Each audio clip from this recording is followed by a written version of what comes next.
How do you find a great neighborhood?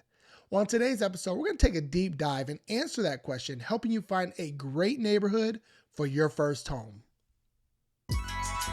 Welcome to the Homeowner Prep podcast, where every week we educate and encourage aspiring homeowners to help them buy their first home faster. If you aspire to own a home, you're in the right place, so enjoy. Do us a favor and leave a review, a rating, and be sure to subscribe. Now let's get to this week's episode. Hey, real quick before we start, I want to ask you a question. How long are you going to wait before you decide to get started? I mean, you want to buy a house and you're earning income, so what's holding you back? Visit our website at homeownerprep.com/start.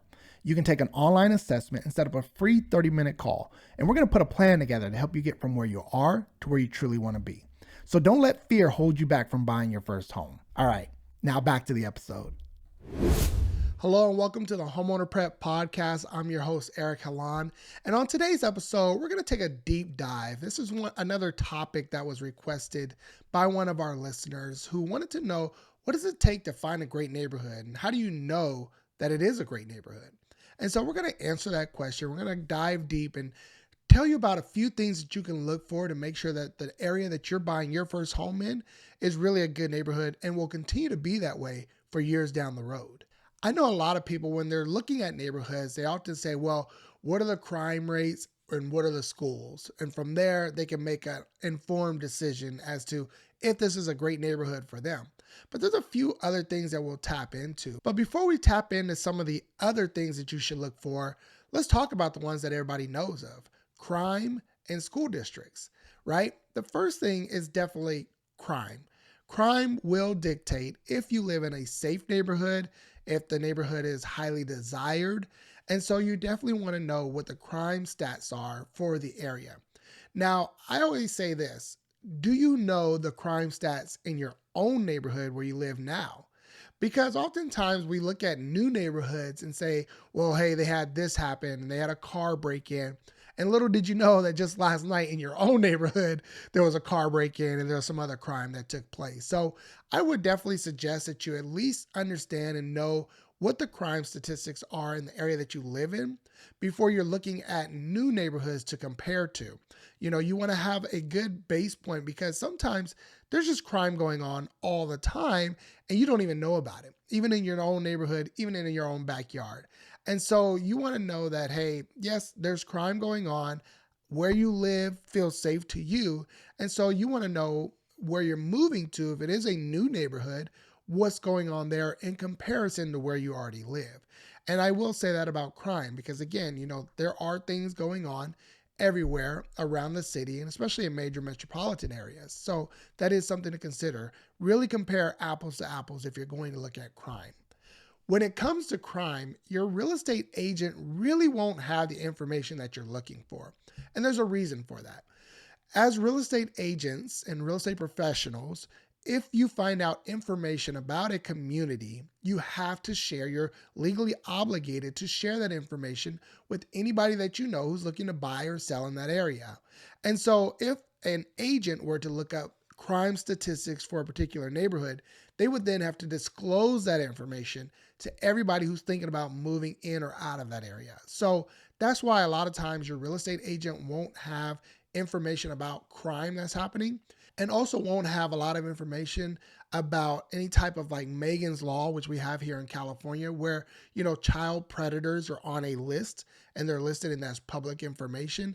You will be obligated to find that information on your own, because oftentimes your agent will not look into that information for the simple fact that they do have to disclose that with any and everybody moving into or out of the area. So definitely look up the crime statistics, look up sexual predators lists in your area if they have them, and find out what's really going on. But when you look at that information, really compare it to where you live now to get a real understanding of how dangerous is this new neighborhood. The second point that people always look at is going to be your school districts. And this is a very good indicator of safe neighborhoods and high quality areas that are going to appreciate over time. You should definitely look at the school districts in the area, look at the performance of these schools, the ratings. There are national ratings, there are local ratings, and you want to find out what are the best schools in the area. You want to live near those schools. And oftentimes, I may work with a client, maybe a young couple, and they're like, hey, we don't have kids, but still you want to know for the future. One, when you do decide to have kids, if you decide to have kids, those kids would be going to those schools. If they're great schools, you want them to go to those schools right there in your own community. But number two, if you ever look to sell the house, oftentimes the new buyers may be looking at school districts and they want to know for their children. So you want to be thinking long term when it comes to school districts.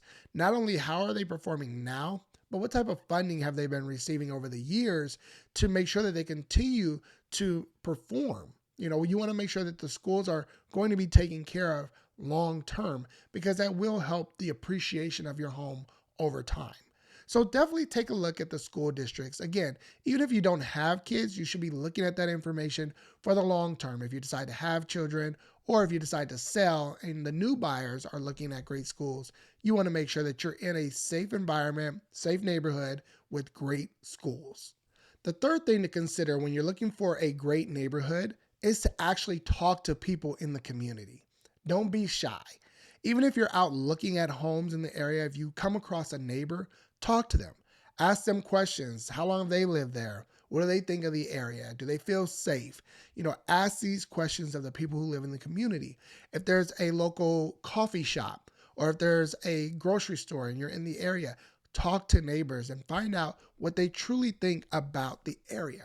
Because one of the things you can do is get caught up in the statistics and the numbers and the news headlines versus actually talking to people who live there, who have lived there for years, and really have a better understanding of not only where the neighborhood has come from, but where it's going, what they see, and the changes that they've seen over the years. So get out and talk to folks. Don't be shy.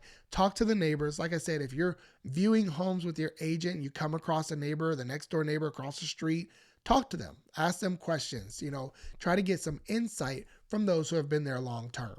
The fourth thing you can do to determine if you're buying into a great neighborhood is to look around. What do you see? Do you see abandoned cars? Do you see kids out playing? Do you see people parking on the grass? These are indicators of a safe neighborhood or a great neighborhood. So you want to look at, hey, there's kids outside playing. I know that this is a lost art form nowadays, but if there are kids out, that means that parents feel safe enough to have their kids out. If there are cars that are parked on the grass, probably not a good area, so you want to consider that, because that'll tell you if people are taking care of their property. And if you want the value of your property to go up over time, you got to see how your neighbors are taking care of their homes. Again, cars parked on the grass is not a good indication of valuing a home in a neighborhood. Oftentimes you'll see that from renters. And so if you get a good idea of how many people are renting in the area versus owning, that'll give you some insight to the appreciation over time. The more homeowners you have on your street and in your community, the better it's going to be for you. One last thing I will say about looking around is come back at night. Oftentimes you may see a house during the day, the sun is out, people are off at work, you're not really running into a lot of folks, but I suggest that you come back later at night. Listen to the sounds of the community. Are there loud dogs barking next door? Are there, gunshots? Is there a railroad just around the corner that you hear all through the night? Come back at night, visit the community, visit the home that you're looking at, and get a true idea of what's going on all throughout the night. The last thing you want to do is buy a home, get settled in, and realize that there's a train running right behind your home that you can hear every 15 minutes. Just finding a great neighborhood is one thing, but you want to make sure that it's great for you. And in order to consider if a great community is great for you, you have to visit and take some drives to the things that you go to all the time. How long does it take you to get from the new house to your job, or the new house to your church, or the things that you do regularly from the house to the gym? And consider that, because if you're going to increase your commute time, that is a consideration that you have to make. The last thing you want to do is move into a new neighborhood and then you disconnect from all the relationships, friendships, things that you already had in your current neighborhood. So if you are going to move further away, just think about the commute. Think about how long it takes you to do the things that you're used to doing, and then make a decision from there that, hey, this is a great neighborhood, but it might not be great for me because of the commute. So definitely take that commute during rush hour, in the morning if you can, and then of course after work, and just see how long it takes you to get to and from the places that you visit often. Another factor to think about is what's going to happen to this neighborhood over the next 10 to 20 years. And although nobody really holds a crystal ball, there are things that you can do to find out what changes are on the horizon.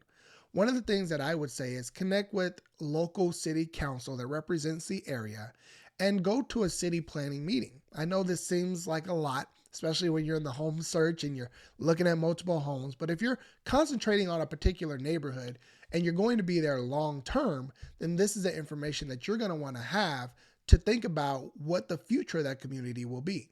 It's easy to contact city council. You can call, email, or nowadays you can even find them on social media and just ask them general questions about the community. If there are any long-term plans ahead, if they're going to be building a freeway, right over your home, things of that nature that you want to think about. And then of course, go to a city planning meeting, find out, what's going on in the area. That way you can stay informed. Again, this is a lot and we're going deep in, but if you're going to be buying in a particular neighborhood and you plan for this to be your forever home, this is the information that you're going to want to know, and you're going to want to be involved in those conversations. So to recap, yes, you do want to know about the crime in the area. You want to know about sexual predators in the area, and that's information that you're going to want to research on your own to really get that information. But then you also want to know about school districts. You want to make sure that you're buying into a community that has great schools, even if you don't have kids, because you want to be thinking long term about the things to come. You want to get involved in the city planning, take a deep dive, attend a city planning meeting.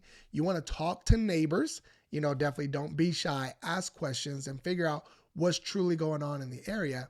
And like I said, visit the neighborhood, visit the homes that you're looking at night, during commuting hours, during rush hour, after work, before work. Get an idea of how this great community can be great for you. Just because you've heard it's a great community doesn't mean it necessarily works for you and your family. So really dive deep, look at things from a long-term perspective. Buying a home is a 15 to 30 year commitment.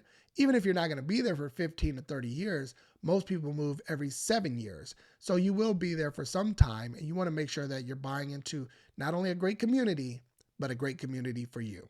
If you have any additional questions or you want to get started with Homeowner Prep, you can visit us on our website at homeownerprep.com/start. We can help you get started from there no matter where you're starting from. And if you just have a simple question that's more specific to your area, you can definitely reach out to us on social media.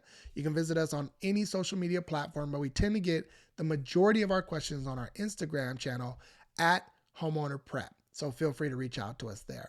I hope you got some great value out of today's episode on how to find a great neighborhood. If you have any questions, definitely don't hesitate to reach out. And I look forward to providing you with some more great quality content on the next episode. Until then, be blessed. If you've enjoyed this show and got some great value from it, please be sure to rate and review. And if you're checking it out on YouTube, please be sure to subscribe. That really does help us to continue the show and bring in some great guests to help you on your home buying journey.